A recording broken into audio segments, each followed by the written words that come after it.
आप देख रहे हैं संविधान और कानून SK लाइव न्यूज। नवादा नगर परिषद कार्यालय में मुख्य पार्षद पिंकी कुमारी व कार्यपालक पदाधिकारी सत्येंद्र कुमार वर्मा के नेतृत्व में प्रेस वार्ता का आयोजन किया गया।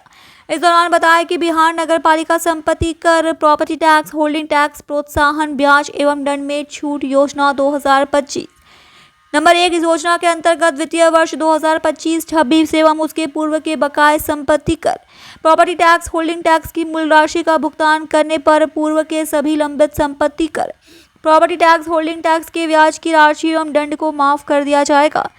नंबर 2 ये योजना सभी आवासीय, वाणिज्यिक, औद्योगिक एवं केंद्र राज्य सरकार की संपत्ति एवं संस्थागत संपत्तियों पर समान रूप से लागू होगी। नंबर 3 ये योजना दिनांक 31/3/2026 तक प्रभावी रहेगी। नंबर 4 इस योजना का उद्देश्य नगर परिषद नवादा क्षेत्र से लंबित संपत्ति कर, प्रॉपर्टी टैक्स, होल्डिंग टैक्स के त्वरित संग्रहण को प्रोत्साहित करना है। नंबर 5 नगर परिषद नवादा क्षेत्र अंतर्गत पदों के वर्गीकरण के आधार पर होल्डिंग टैक्स का निर्धारण किया जाता है, जिसके तहत पूरे नगर क्षेत्र को 3 प्रकार के पदों में वर्गीकृत किया गया है, जिस प्रधान, मुख्य सड़क तथा अन्य सड़क है। लोगों का यहाँ पर स्वागत है। नवादा में इस नगर परिषद के द्वारा एक योजना लागू की गई है।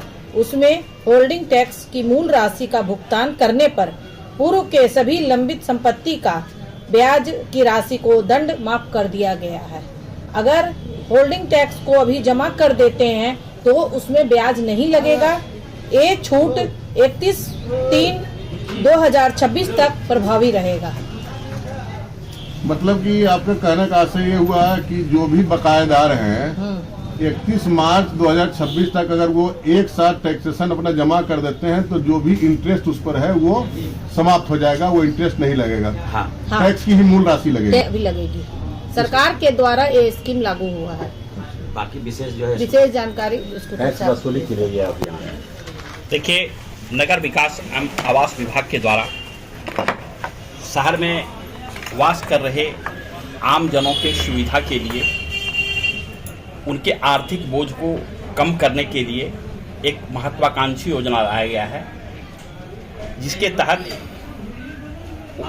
एक बार यदि कोई टैक्स अदा करते हैं तो उन्हें जो भी प्रकार के ब्याज और शास्ति है उस पर छूट मिलेगा। यह योजना 31/3/2026 तक प्रभावी है।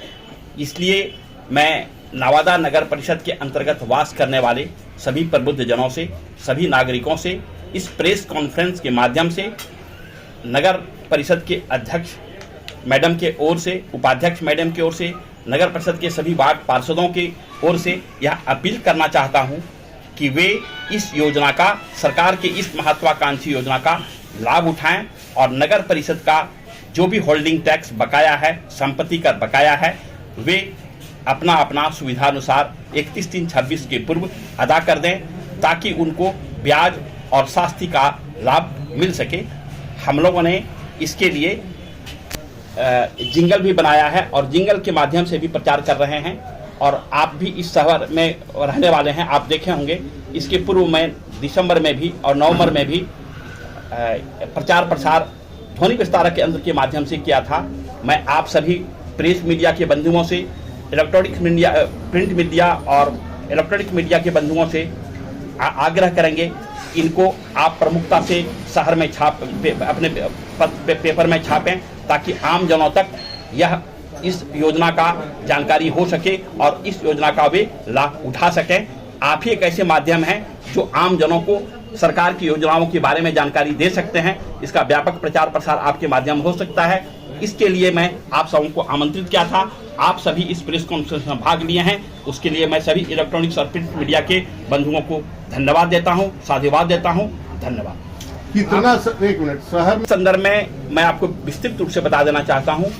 अभी हमारे यहाँ होल्डिंग जो धारण होल्डिंग टैक्स 20,048 व्यक्ति हैं जिनका होल्डिंग टैक्स निर्धारण हुआ है। उसमें से अभी तक हमको 1,13,87,081 रुपये प्राप्त हुए हैं। मेरा वार्षिक लक्ष्य 2,54,00,000 रुपये का है।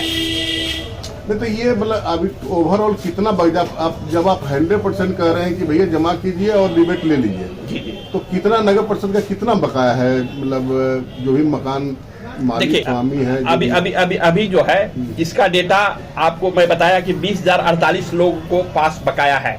इसमें से हमारे पास 10-11 हजार लोग ही लगभग दे पाए हैं। अभी 8-9 हजार लोगों के पास लगभग ये आंकड़ा है। एग्जैक्ट आंकड़ा मैं बाद में आपको प्रस्तुत करूंगा, लेकिन ये अनुमानित आंकड़ा है कि इतने लोगों के पास अभी बकाया है। 45% जी। वार्डों में अभी तक 20,048 होल्डिंग कायम किए जा चुके हैं। रेस्ट लोगों का हमारे बोर्ड में एक प्रस्ताव पारित हुआ है। हम लोग चूंकि हमारे पास कर्मियों की कमी है, मात्र 5 टैक्स कलेक्टर हैं और उनको होल्डिंग टैक्स के अलावा और सारे कार्यों का निष्पादन करना पड़ता है। इसके लिए हम लोग एजेंसी हायर करने जा रहे हैं। वो जब एजेंसी हायर हो जाएगा, हम लोग जल्द ही इसका करने जा रहे हैं। उसके बाद अन्य सभी घरों का होल्डिंग टैक्स और उसका होल्डिंग नंबर दिया जाएगा, ताकि उसको अपने होल्डिंग नंबर कायम हो जाएगा तो उनको भी पता चलेगा कि मेरा होल्डिंग नंबर ये है। ये काम हम लोग जल्द ही करने जा रहे हैं। क्या स्टेशन रोड, अस्पताल रोड, पट्टी रोड, मेन रोड में भी टैक्स कट रहा है? सभी रोडों में, सभी। वो बिहार सरकार की भूमि है, भारत सरकार की भूमि है। देखिए, मैं पंकज बाबू, मैं आपको बताना चाहता हूँ, अच्छा विषय आपने लाया है।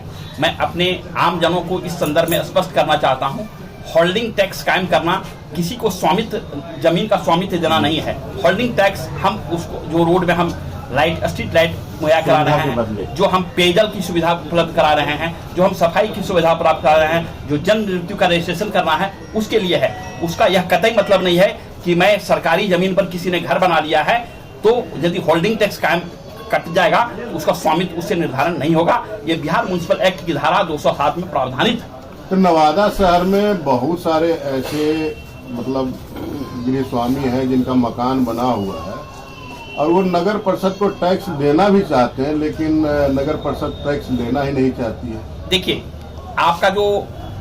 आपने जो मुद्दा उठाया है, ये विषय मेरे संज्ञान में आए हैं, लेकिन यह अब ऐसा नहीं होगा। अब मैं लगातार यहाँ से हमारे पदाधिकारी सिटी मैनेजर के रूप में उनको नामित किया हूँ इस कार्य के लिए, और अपने होल्डिंग टैक्स के जो वसूल करने वाले हैं तहसीलदार के साथ, टैक्स कलेक्टर के साथ द्वार टू द्वार जा रहे हैं और ये वसूली में प्रगति भी आई है। अभी हाल के दिनों में बहुत सारे धर्मशिला हॉस्पिटल है, उनके यहाँ गए थे, वो देने के लिए सहमत हैं। यहाँ के पूर्व MLC शहर के सम्मानित व्यक्ति सलमान रावगी जी हैं, उन्होंने भी अपने मॉल का देने के लिए अपनी सहमति व्यक्त kiया है। इस प्रकार से हम लोग डोर टू डोर जा रहे हैं लोगों तक, ताकि लोगों को सुविधा मिल सके। सवाल दूसरा था सर, बोला जाए, बिहार सरकार की जमीन पे बसे लेना चाह रहे हैं लेकिन आप लोग ले नहीं पा रहे हैं, उनके लिए आप क्या कीजिएगा? मैं बताता हूँ, होल्डिंग हर व्यक्ति का कायम होगा, चाहे वह सरकारी जमीन पर भी हो। सरकारी जमीन पर होल्डिंग हम उसको स्वामित्व नहीं दे रहे हैं, इसलिए होल्डिंग टैक्स लेने में कहीं कोई बाध्यता नहीं है। जानकारी का अभाव में पूर्व के पदाधिकारी लोग ऐसा नहीं कर पाए थे।